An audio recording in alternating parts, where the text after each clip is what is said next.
Welcome to McPlum, simple solutions served daily. In this video, I will explain how to study life science. First, begin by mastering the fundamental concepts. Life science builds upon core ideas like the intricate structure of a cell, which is the basic unit of life, and its various functions. Make sure you grasp essential processes, such as how plants convert sunlight into energy through photosynthesis, and how organisms release energy through cellular respiration. A solid understanding of these foundational elements, including key terminology, will set you up for success in more complex topics. Next, actively engage with the material to deepen your understanding. Don't just read, interact with the content. Try making flashcards for new vocabulary, perhaps aiming for 20 to 30 new terms each week.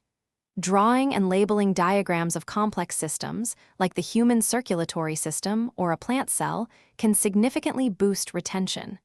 Furthermore, explaining concepts aloud to yourself or a study partner helps you identify gaps in your knowledge and reinforces what you've learned.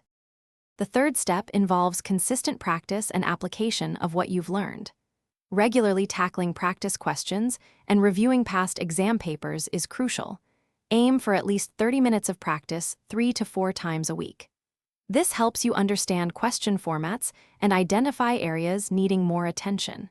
Try to link theoretical concepts to everyday life, like understanding genetics through family traits. Actively participating in laboratory experiments also provides invaluable hands-on experience, making abstract ideas more concrete.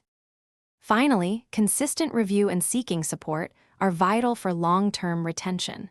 Set aside 15 to 20 minutes daily for quick reviews of previous topics, which significantly improves recall. Forming a small study group of 3 or 4 peers can provide different perspectives and make learning more interactive and enjoyable. Don't hesitate to ask your teacher questions. They are an excellent resource for clarifying doubts and gaining a deeper understanding of complex biological principles. Thanks for watching. Stay juicy and subscribe.